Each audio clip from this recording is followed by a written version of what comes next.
Today we discuss preparation, property and uses of polypyrrole. We already explained conducting polymers. Then two examples of conducting polymers, polyaniline and polypyrrole.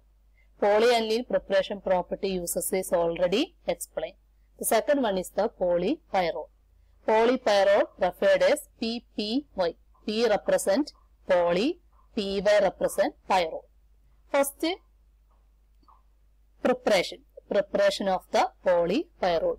It is prepared by the chemical oxidation of pyrrole and ammonium persulfate.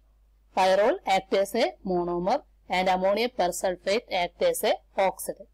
This polymerization is done in a beaker by mixing 0.1 molar pyrrole and 0.1 molar ammonium persulfate for a period of 3 hours. The polymer is precipitated. The precipitated polymer is filtered, then washed with water. Then here the reaction is pyrrole, N molecules of pyrrole. This is the pyrrole 5-membered ring containing nitrogen atom. This undergo polymerization. The product is, that is the, here hydrogen is lost, here is also hydrogen is lost. Then നമുക്ക് product വരുന്നത്, this is the polypyrrole N molecules plus N/2 molecules of H2O. That is the preparation. That is pyrrole N molecules of pyrrole undergo polymerization.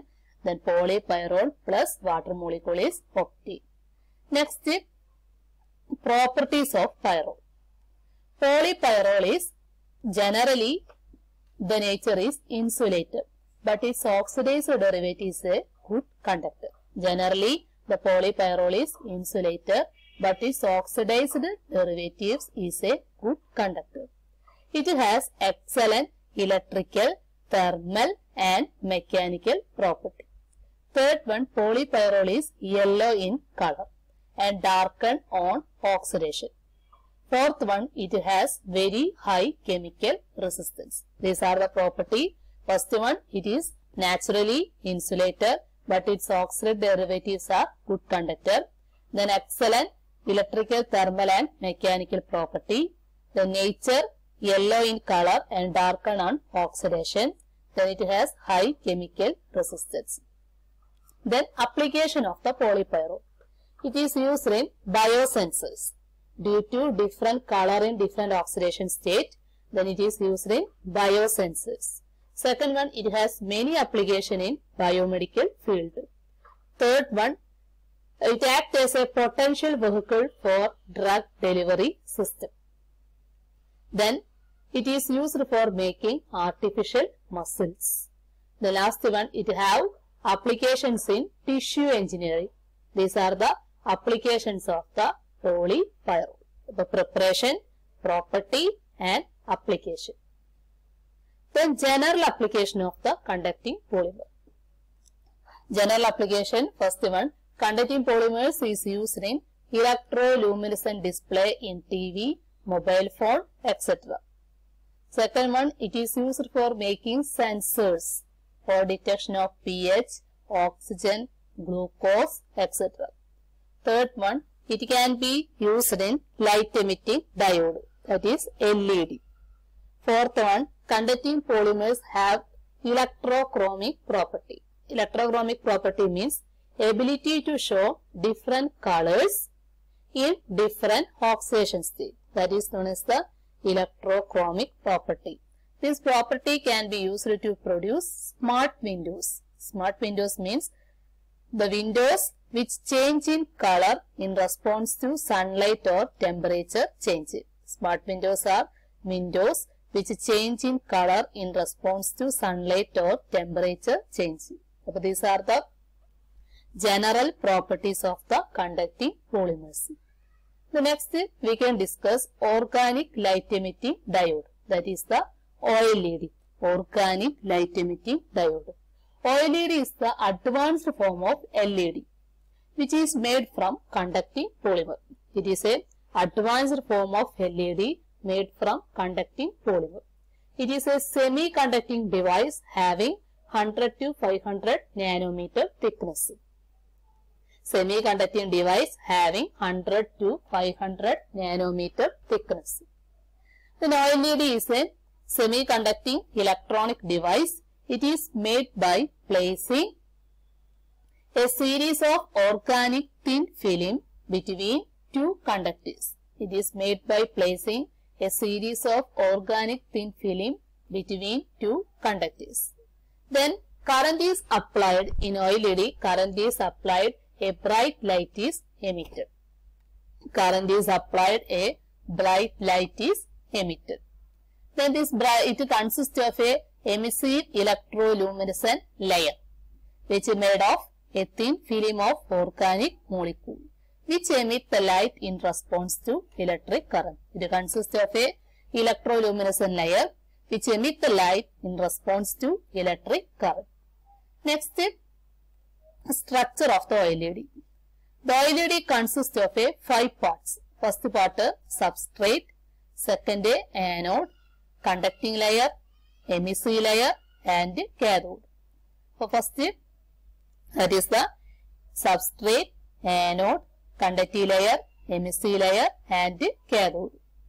The substrate, first one, substrate. The substrate is made up of glass or plastic which support the OLED. Second part, anode. Anode removes the electrons. When current is applied, is passed through it, then anode removes the electrons or forms hole. Usually the anode is indium tin oxide, ITO, indium tin oxide. The next part, conducting layer. This conducting layer is also known as Hall transport layer, HTL. Conducting layer which is also known as Hall transport layer, HTL. It is made up of conducting polymer. This conducting layer is made up of conducting polymer like polypyrrole, polyaniline and polyaniline that transport Hall from anode. Then emissive layer. This is the emissive layer. It is also known as electron transport layer, ETL, electron transport layer.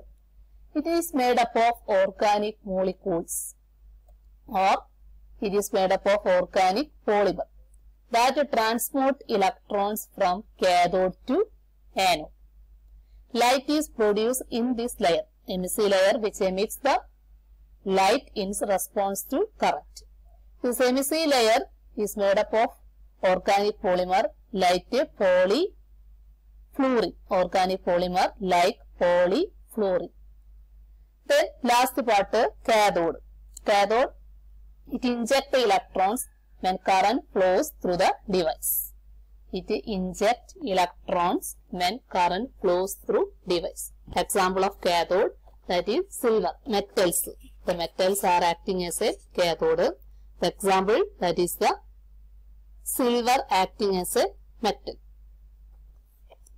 Then these are the 5 parts, substrate, anode, conducting layer, emissive layer and cathode. Next, working of OLED. First, it consists of a substrate layer on outside.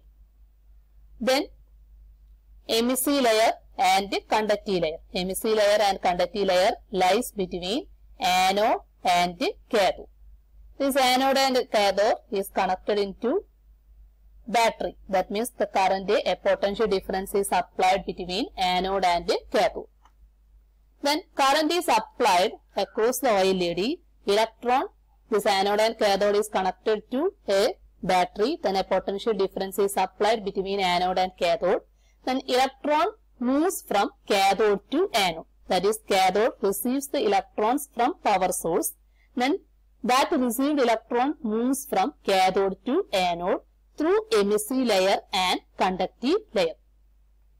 First, the cathode gives the electron to emissive layer. First, the electrons moves from cathode to emissive layer. This emissive layer is highly electron rich. This emissive layer, that is the highly electron rich. That is the emissive layer conducting negative charge. This is the highly electron rich. This is also known as the electron transport layer. Then from emissive layer, the electrons flows into conductive layer. This conductive, the electrons reach the conductive layer. At the same time, the anode electron withdraws from conductive layer. That is, the electrons moves from emissive layer to conductive layer. At the same time, that electron withdraws by anode. That means the conductive layer is electron deficient. The conductive layer is for having positive charge. It is electron deficient. The emissive layer is electron rich and conductive layer is electron deficient. That is, the conductive layer contain holes, that is positive charge. Holes are created in conductive layer. These holes are highly mobile compared to electron. That means some holes is transferred from conductive layer to emissive layer. Some holes are transferred from conductive layer to emissive layer. That is, that holes combine with the electrons. Then on recombination, that is, the two charges are cancelled out and release a energy in form of light. This light energy is seen.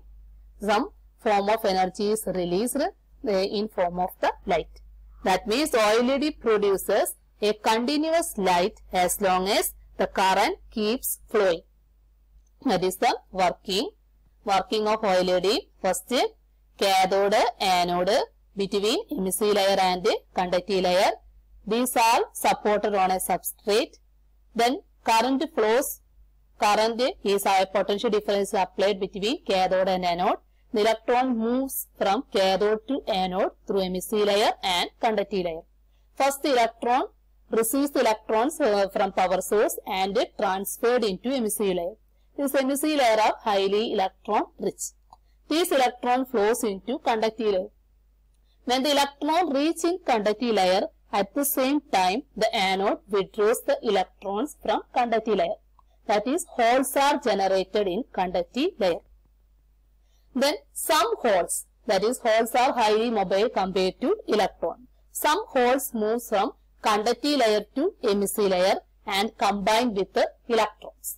Then the energy released in form of light.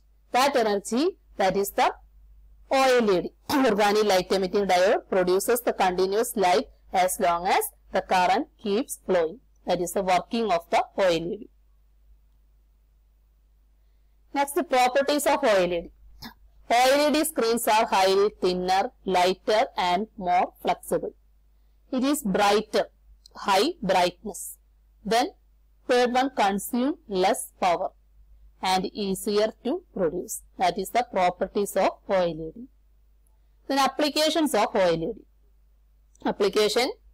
Many applications are seen by using OLED screen.